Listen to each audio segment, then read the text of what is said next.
Just because you're not coming to school doesn't mean you're a bad student.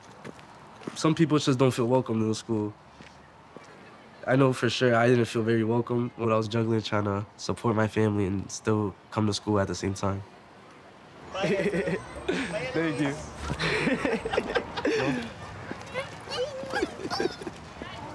I was missing a lot of school. I didn't really think I was gonna graduate.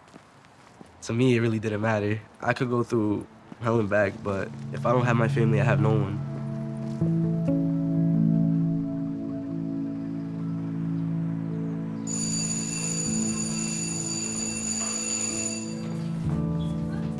Our kids generally enjoy being at school. So if a student is not showing up for school, there has to be a reason for that. Are you guys doing good? Okay, good. How's it going? The state of Rhode Island gives a survey to all students every year. All right, keep up the good work, guys. And in 2021, they added a question, which was, are you responsible for caregiving for some of the day or most of the day? We knew that we had caregivers in our school community, but we were surprised at how high our numbers were. Handwriting is getting better. We've averaged around 41% of students that identify as caregivers in our school since that question went live in 2021.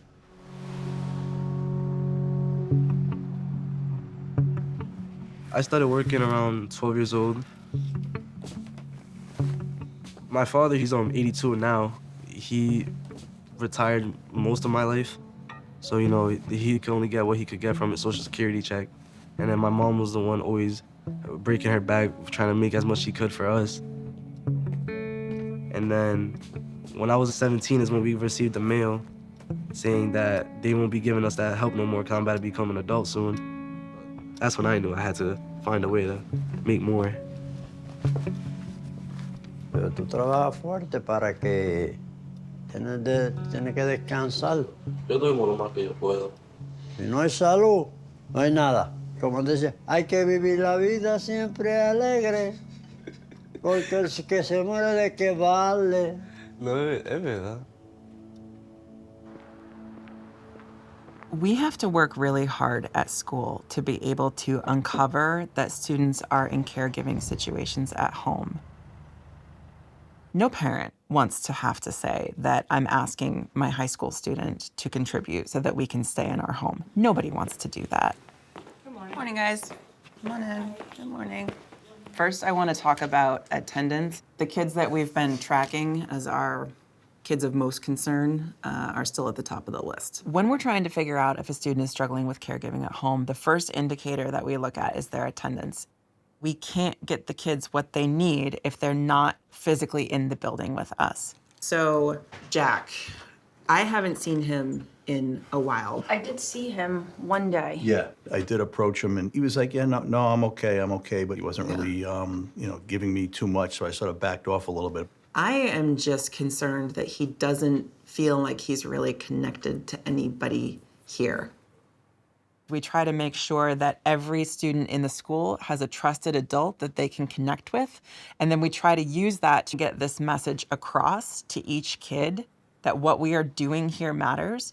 What you are doing at home matters, and we have to make those two worlds work together. I don't want to drop him because I feel like if we drop him, he's just gonna be lost for forever. What we know and what we are trying to make sure the kids understand is that the high school diploma does matter, and it does open up doors for life-changing opportunities.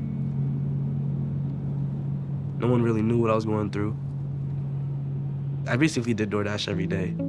After school, I'll go pick up my nephew, and I had from 4 o'clock to whatever time I can to make as much as I can. There's some nights that I got home at like 2, 3 in the morning, and then I wouldn't want to go to school the next day because I'm tired. So I'll sleep in, I'll go back out the next night, just continue doing DoorDash. And that's when my grades started dropping bad. Get over here. It's good to see you, buddy. Oh. 1 year ago, you were out here. We were chasing you to make sure you were here, learning what you needed to do. And look where you are now, right? It almost didn't happen. Almost did it. Yeah, it's really cool. You guys helped me and pushed me through it. You were doing more than we would ever want a 17-year-old kid to be having to do while you're trying to finish school. I remember those nights, those sad nights. Those was the nights that gets you thinking and not make you want to go to school. Because you're so worried about getting everybody else safe. Yeah. Yeah.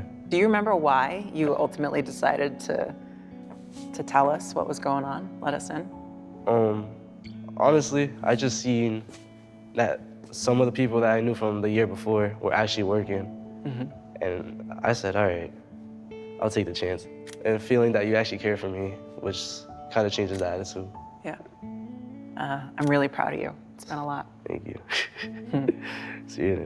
And this is what I do every day. I know. Okay, buddy. I think if we're doing it right, education is care. You have to care to ask the question, even if you don't know what you're going to do with the answer to that question. You getting a ride today? Yeah. Yeah, okay. Do you want to wait inside? If we are not caring enough to go below the surface with our kids and families, then I'm not sure what we're doing here. Bye, guys. Right after I graduated, I started working in construction. Being able, you know, come out here, support my family and everything, it's kind of a great feeling. Caring about my family is all I really have. At the end of the day, I could work all my life, but if I'm not giving everything to my family, I wouldn't be happy as I am right now.